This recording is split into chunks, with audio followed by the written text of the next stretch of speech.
mean, just talking about the ability of these kind of chips to control people. I mean, what are your thoughts on people? I mean, the other day I saw a tweet come through from someone saying that her father had been killed in one of these mass shootings in America recently. And basically there was a guy that had just walked into a supermarket and just randomly started shooting people. I think he killed 12 or 13 people. Yeah, I saw that on the news. I mean, what brings a person to do that kind of thing? I mean, do you think it's a mental kind of thing? Do you think it's something that could be diagnosed and controlled by, let's say, a chip like this? Well, I would have thought so. If you can control your brainwaves through technology, then yeah. But likewise, if you're a serial killer, then the brainwaves could actually help you contain these urges. Yeah, yeah. Well, yeah. So, I mean, it just made me think. I mean, I'm bringing these two stories together, but and going back to COVID, we spoke about COVID already. Is that the whole fact that this virus apparently started in China. I mean, I don't think that they've really. I don't know if they're not saying or if they don't know exactly where the origin of the virus was. I mean, we're still hearing stories that it could have been from a food market, or it could have been from a virus research facility in the Wuhan area. But the fact is that it has sparked off some sort of, I mean, they're not calling this overseas, but this is a term that we use in South Africa, which is this xenophobic sort of activity around Asian people. I mean, what are your thoughts on that? When the virus first hit Europe, and I have a Japanese woman who works for me. She lives in the UK, and I was talking to her about things are changing. We're not going to go in the office anymore. But we haven't made any certain plans. You can still go in the office. It hadn't quite hit the UK yet, but it was coming. So I was having this conversation, and she was like, "Do I really need to come in?" Because she's been speaking to her parents back in Japan, and all over the news there were loads of reports from around the world where Asian people were being blamed for the outbreak of this virus, and they were being assaulted and killed, and it wasn't even making the news here. And it was just generic. This is Japanese people getting hit.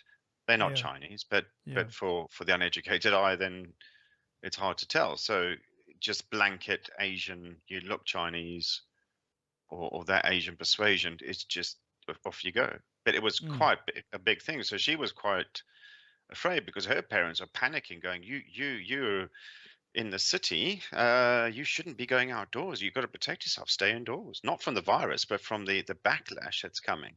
Yes.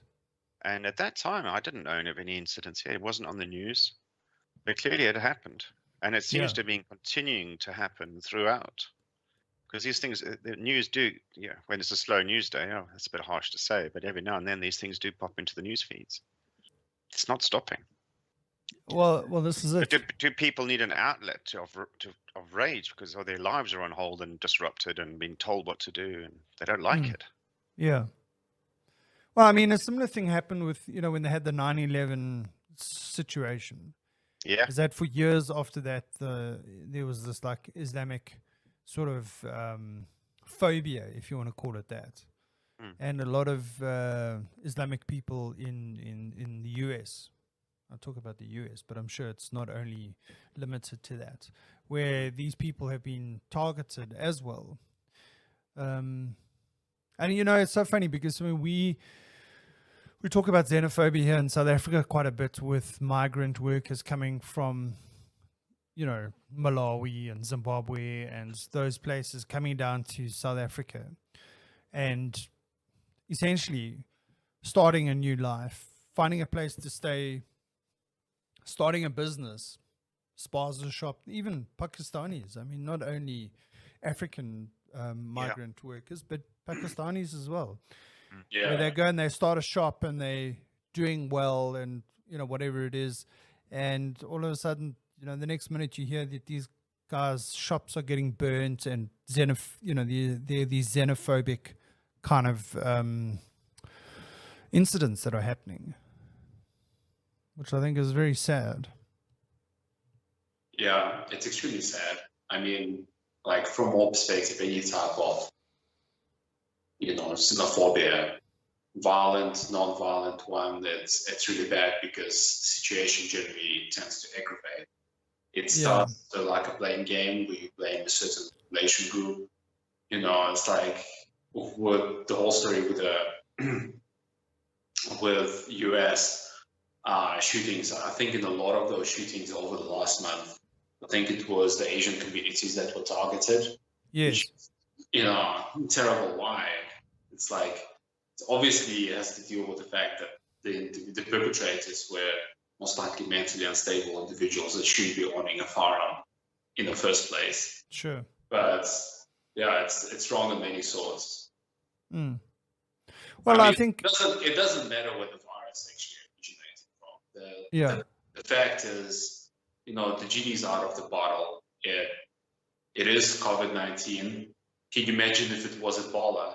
You know, something like Ebola, hemorrhagic fever, with a fatality rate of 50%. Mm. Yeah.